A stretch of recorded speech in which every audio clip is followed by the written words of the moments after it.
1.5 വയസ്സുള്ള കുട്ടികളിൽ നിന്ന് തുടങ്ങുന്നതാണ് മൈൻഡ് ട്യൂണിൻ്റെ സഹായ പ്രവർത്തനങ്ങൾ. അക്കാദമിക് ആയിട്ടുള്ള, ക്രിയേറ്റിവിറ്റി ബൂസ്റ്റിങ്ങിനായിട്ടുള്ള, ബിഹേവിയർ മോഡിഫിക്കേഷനായിട്ടുള്ള ഒരുപാട് പ്രോഗ്രാമുകൾ ഇന്ന് മൈൻഡ് ട്യൂൺ വളരെ മനോഹരമായിട്ട് നടത്തിപ്പോരുന്നുണ്ട്. മറ്റൊന്ന് കൗമാരക്കാരിലേക്കുള്ള പ്രവർത്തനമാണ്. നമ്മൾ അമീറ, ബിൽഡപ്പ് പോലെ കൗമാരക്കാരികളായ പെൺകുട്ടികൾക്കും ആൺകുട്ടികൾക്കും ലക്ഷ്യബോധം ഒന്നുകൂടെ ഉയർത്തിക്കൊണ്ടുവരാനും അതിനുവേണ്ടി അവരെ സജ്ജമാക്കാനും അതുപോലെ അവരുടെ നേർവഴിക്ക് നടത്തിക്കൊണ്ടുവരാൻ ധാർമ്മിക ബോധം ഉണർത്താനുള്ള നിരവധി പ്രോഗ്രാമുകൾ. മറ്റൊന്ന് സ്ത്രീകളാണ്. സ്ത്രീകൾക്ക് ഏറ്റവും കൂടുതൽ വേണ്ടത് സാന്ത്വനവും സമാധാനവുമാണ്.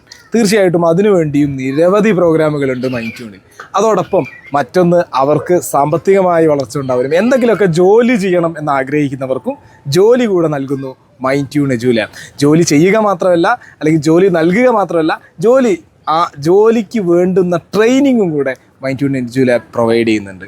ഇതോടൊപ്പം പുരുഷന്മാർക്ക് ഒരു പ്രോഗ്രാമും ഇല്ല എന്ന് വിചാരിക്കേണ്ട. പുരുഷന്മാർക്കും അവരുടെ ഉയർച്ചയ്ക്കും വളർച്ചയ്ക്കും ഹീലിങ്ങിനും വേണ്ടി നിരവധി പ്രോഗ്രാമുകൾ മൈൻഡ് ട്യൂൺ എജുല ഇന്ന് ഈ സമൂഹത്തിൽ നൽകിക്കൊണ്ടേയിരിക്കുന്നു.